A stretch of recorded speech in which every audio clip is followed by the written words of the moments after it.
Hello, I'm Thomas Hare, Chief Content Officer of the Performance Driven Marketing Institute, a not-for-profit trade association that serves companies in the performance and direct-to-consumer marketing world. Welcome to the latest episode of Take 20, created by the PDMI's Brand Response Council. These 20-ish minute live conversations featuring leaders in the performance marketing world speaking about the hottest topics in the industry are scheduled twice a month. Before we get to today's conversation, a quick housekeeping note. We'll be addressing any questions from the audience at the end of today's session, but you don't have to wait to ask them. Utilize the questions tab on your control panel to type and send your question in. We'll be collecting them and we'll try to get to as many as possible in the final moments of the episode. Increasingly today, marketing directors and CMOs are millennials, and their managers and associates might even be Gen Z. All are digital native professionals.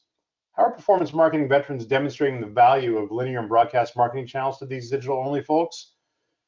Is it important to give better education to bring them forward? If the marketing spend is finite and directors and CMOs are allocating spend across a variety of channels, how do D2C broadcast channels get their fair share of the budget in relation to digital? Brand Response Council Chair and Take 20 host Chris Foster of Modern Postcard welcomes a trio of thought leaders, and trust us, there's going to be a trio. Mark Orton of Kingstar is having some technical difficulties, but is working on getting to the stage here shortly. And fellow council members all to discuss how they're pitching the effectiveness of TV as a D2C outlet to these digital first clients. With us today are Rebecca Barr, principal at RLB Consulting, Alex Dinsmoor, EVP and Chief Strategy Officer at Script to Screen, and hopefully soon, as I noted, Mark Orton, Director of Media and Client Services at Kingstar Direct. Welcome, everyone. Chris, take it away. Great, thanks so much, and thanks everybody, and welcome into summer.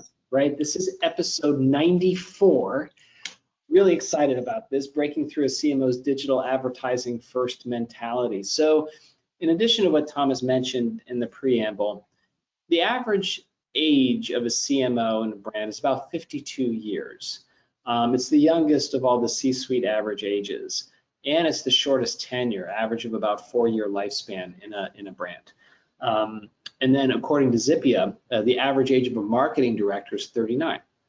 So these folks are relatively younger, but really importantly, like Tom mentioned, the managers and the associates are going to be millennial and definitely Gen Zs, right? The Gen Z now coming out of college a couple of years ago, getting into their first jobs, they might be these first quote unquote gatekeepers of looking at new media, or they're the ones doing the research to figure out how to spend a certain amount of budget. They're all digital natives.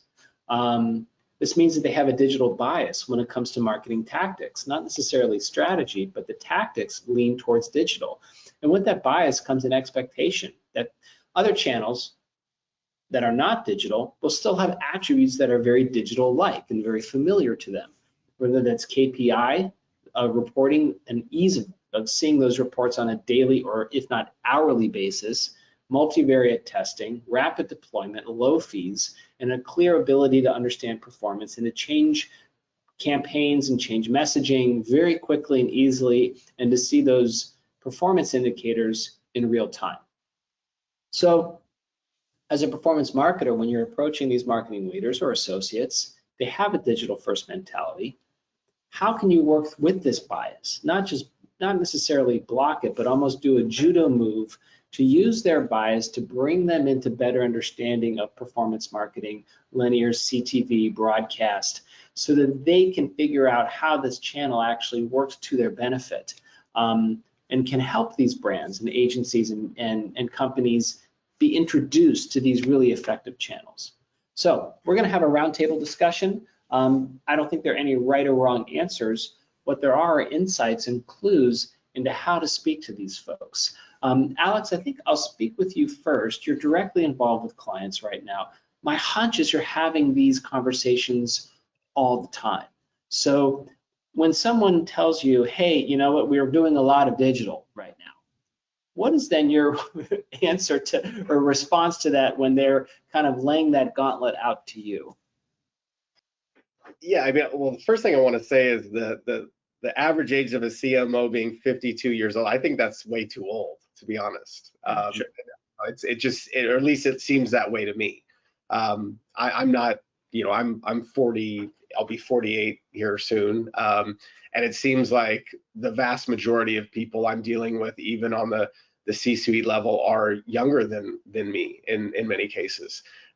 So that just further crystallizes the issue. And so I would say that our approach, and when we talk to these folks, is we really got to come at it talking about a full funnel approach to the marketing, because that's certainly something that the role of what linear television is a top of funnel approach. And of course, there are so many answers to an answer that I give to so many people when I'm talking to them and they're asking me questions is, well, it depends. It depends, where you are as a brand or as a D2C marketer.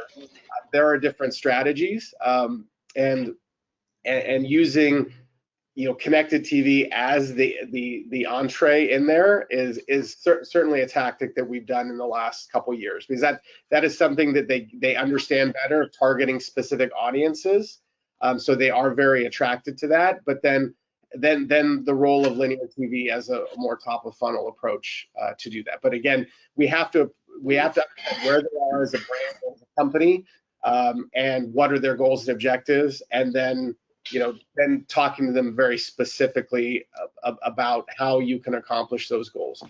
You just can't go at them at that it's an impressions CPM type of conversation. So that's the main thing that I would say is it's a full, what's the role of linear TV as part of the full funnel approach? It's part of the full funnel. No, I like that idea. And Rebecca, I'll ask you, do you try to have conversations that quickly shift towards a strategy versus just a series of tactics, and then figure out what tactics are best for a strategy? Yeah, I do. And really, to pivot off of what Alex said, it really is that full funnel piece. And it really does start with what the goals and objectives are. And from there, you can understand what they need to do. As he said, there's different strategies for different things. And it does depend on how established the brand is, if there's any brand objectives around it, how much scale they're going after.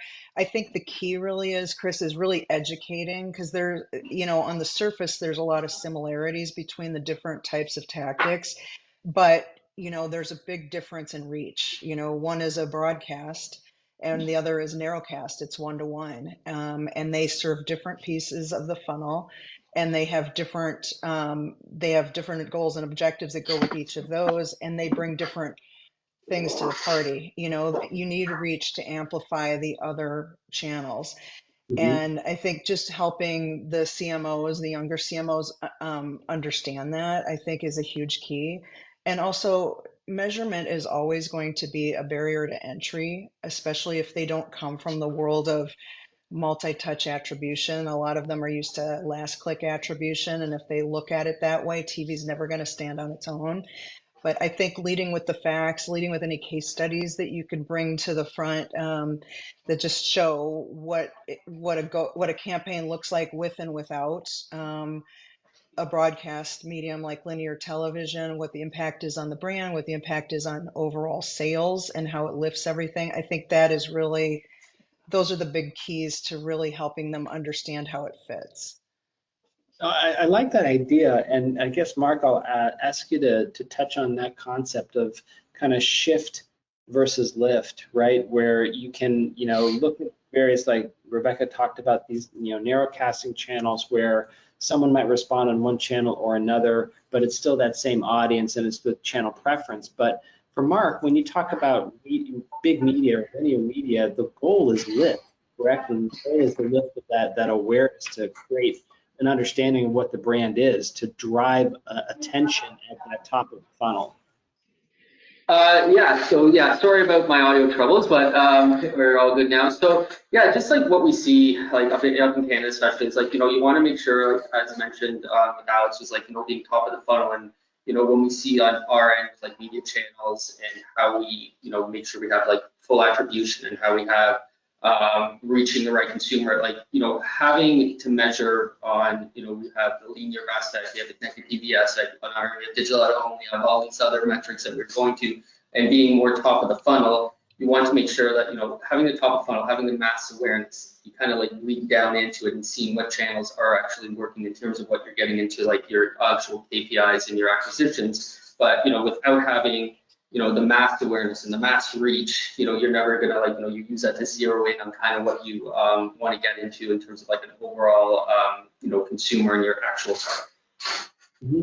I guess one question that I would pose for all of you then, and Alex, I guess we'll start with you, so I'll start with you on this question, is when a client tells you, yeah, but my audience is a younger audience, this is a TikTok audience, these are younger buyers, they probably haven't even seen a television. Mm-hmm. How are you going to reach them with this ad?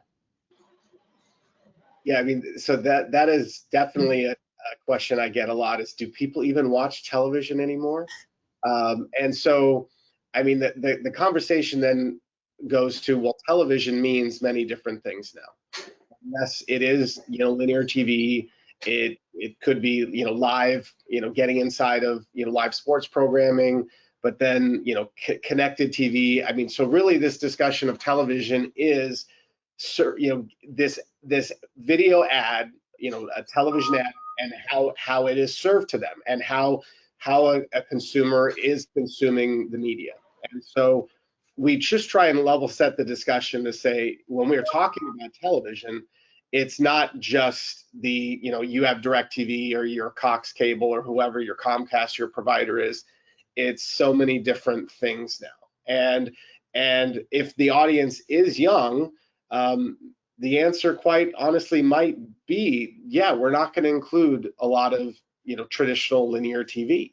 But it's still performance marketing, and we have to create these ads, and we want to serve them through the platform and the platform that's most appropriate. And so if they want to get outside of TikTok or Meta or whatever they're doing, there are channels to do that. And that's what, and really the connected TV becomes the bridge to that.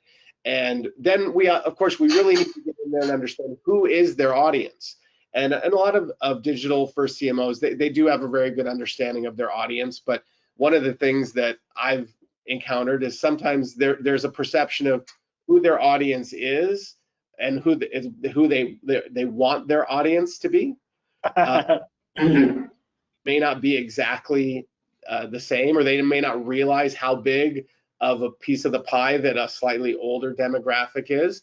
But of course it depends. I mean, if it's a cosmetic beauty products, how you market beauty products these days is completely different than it was 20 years ago. And I would say linear TV has gone away when it comes to D2C focused beauty products. But if you're a retail brand, you're going to still invest heavily in linear TV for beauty. So again, it depends. You'll hear me say that over and over again. No, but that makes sense. And I guess, Rebecca, I'll ask you about that, because it does depend, I know. But we talked earlier, or Tom mentioned the preamble about budget. And I mean, the more experienced marketers know that, 10, 15 years ago, a marketing team had $100 to spend, and the pie had a handful of slices, right? You'll go here, and you'll go here for this $100. Well, in 2024, you still only have $100 to spend. It's just the pie has dozens of slices inside of it, right? Of different sizes and different types.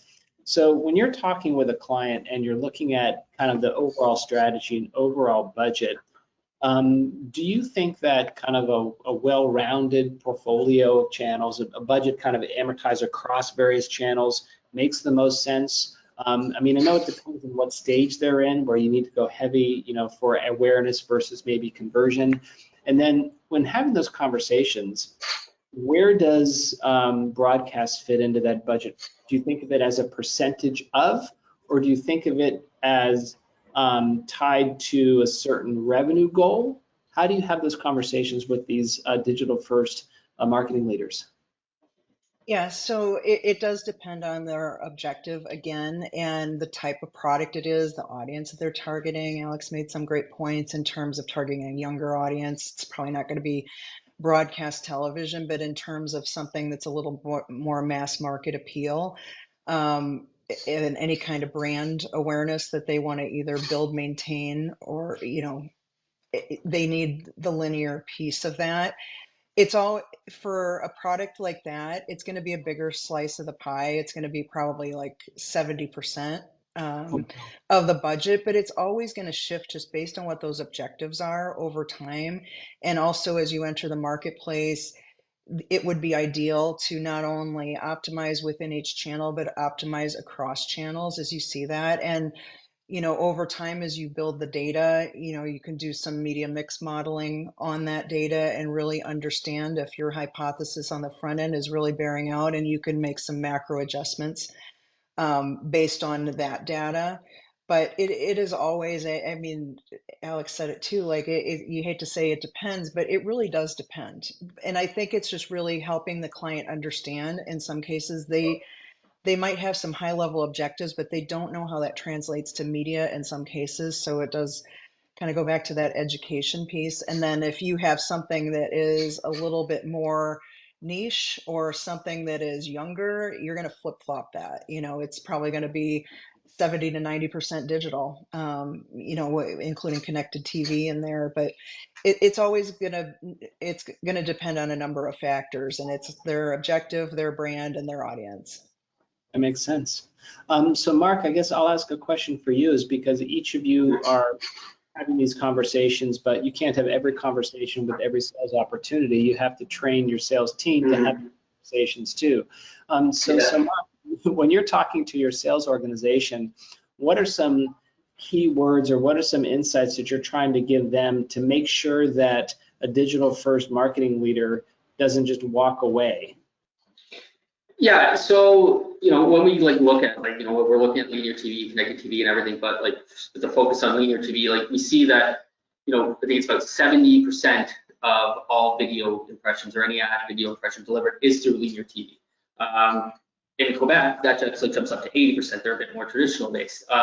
When we look at that, and it's saying there's so much focus on it, with the digital first mentality, that they're saying, well, where's that 30%? We want that 30%. But it's why are you focusing on 30% when the other 70% is the bigger slice of the pie and it's all there? And obviously demographics play into that. If it is a younger audience, you would probably be shifting it, because we do know that linear does cater a bit more to the older demographic. But when we see that, it's, there's so much just focus on going on to that. Okay, well, we see the drop in viewerships, and we see that why are we just forgetting about all that when there's still the bigger piece of the pie, the bigger piece of all the audience that are still connected to linear TV. And when we look at that, we look at the mass awareness, we look at the top of the funnel, how you build a multi-channel marketing plan, and then coming down throughout the whole funnel, we just see that, it works. And from the mass awareness, and as you come in and come down, it is from the CPM standpoint, it's still the most efficient on a mass awareness level. And then as we get in, we can start narrowing into the target.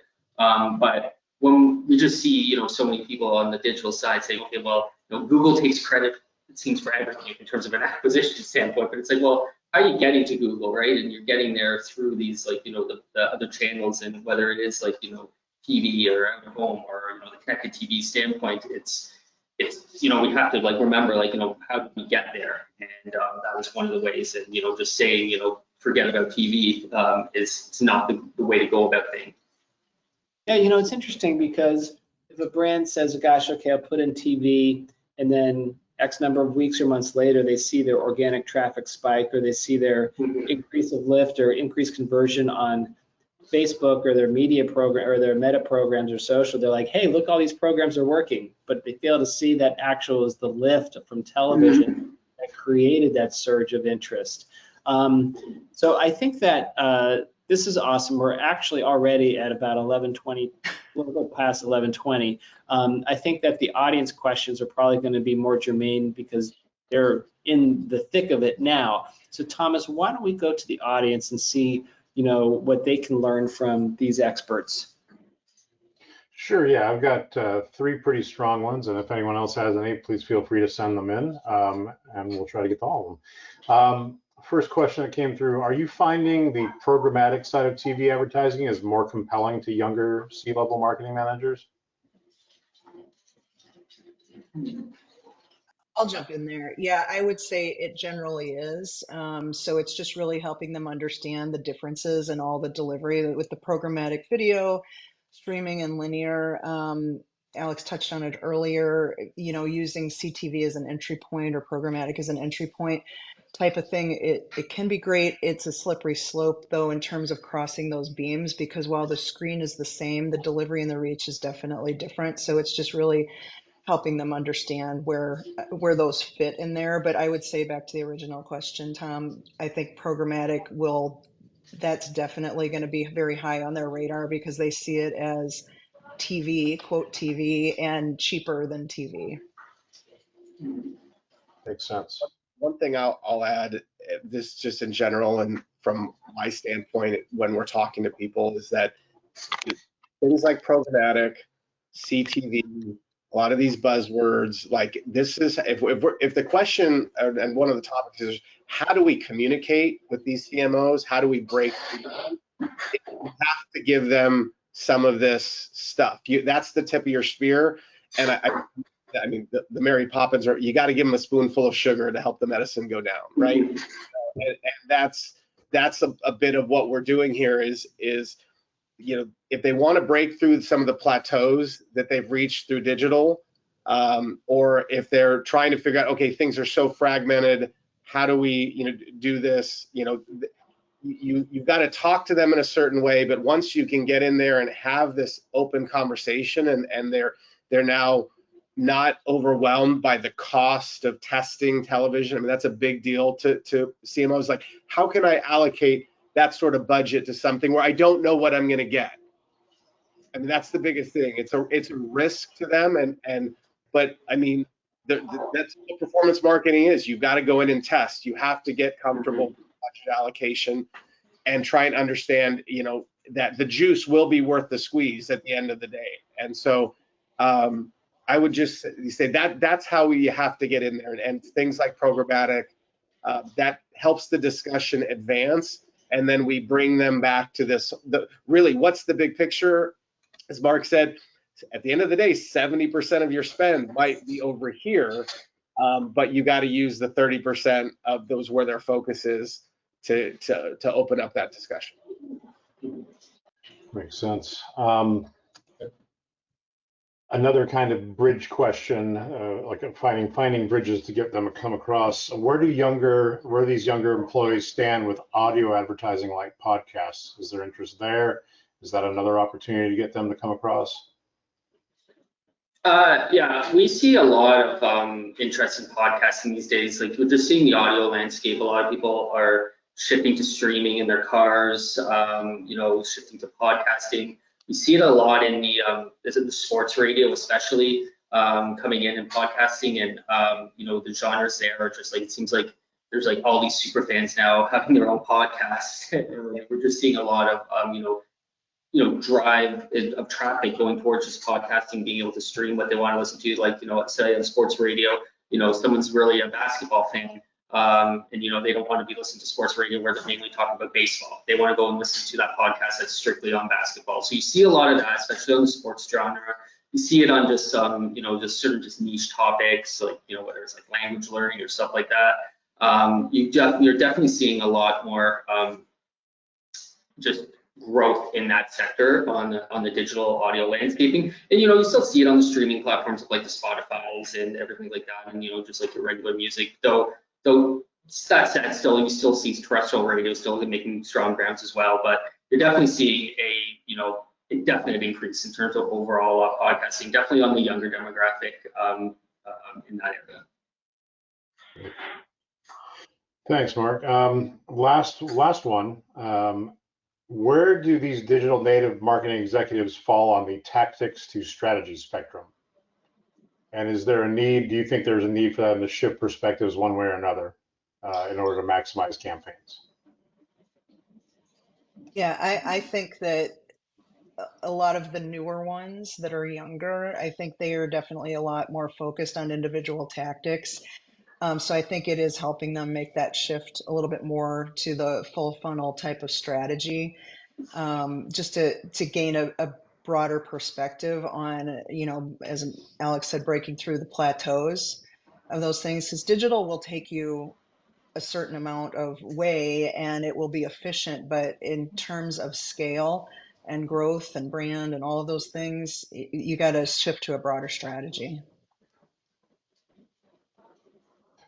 And that's a big mindset. Like it's a shift, and you got to break through it. And a lot of these folks want to know. They want us to tell them the future of what's going to happen. And unfortunately, it's not. I left my crystal ball at home. But it is a big process to get them comfortable with things and to understand the strategy. But I think the benefit that we have as performance marketers now is it's not a brand. We're not looking at a brand just saying, hey, let's spray it all out there and we'll see it filter out over 6 months. It's very much this top of funnel, and then telling people or making sure clients have their digital strategy aligned, their remarketing. It's much harder to convert customers these days than that's been my experience over the last 24 years that I've been in this market.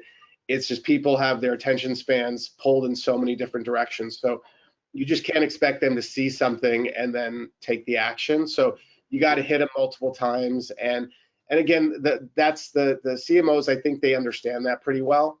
Is that okay? I have to do these other tactics if I'm going to be measuring conversion. So we just need to get them to commit to that test of the top of funnel, video, linear, and get them to to invest more in that phase. But it's got to be the right fit for the client. Some people aren't ready for that. They shouldn't at that point. It's not a one size fits all.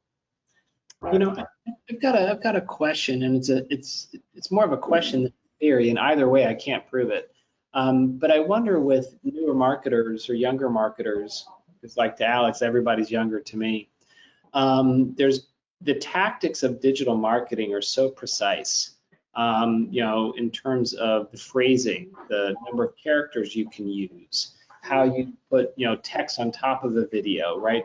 The granular tactical aspects of digital, I think maybe have forced a tactical thinking as these people go through their careers, right, in their early 20s to, they're so worried, and not worried, but so consumed by the proper tactic of a digital program, because those small little tactical changes can make a difference in terms of response rate, that there isn't necessarily a training or discussions about strategy, about global strategy.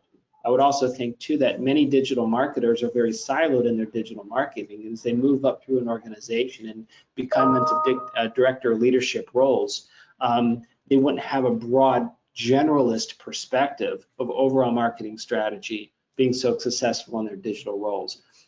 What do you guys think? Is that accurate? Do you think that's close? Off target? I think it's accurate. Yeah, I think it is as well. Oh, yeah, no, I definitely think it definitely is.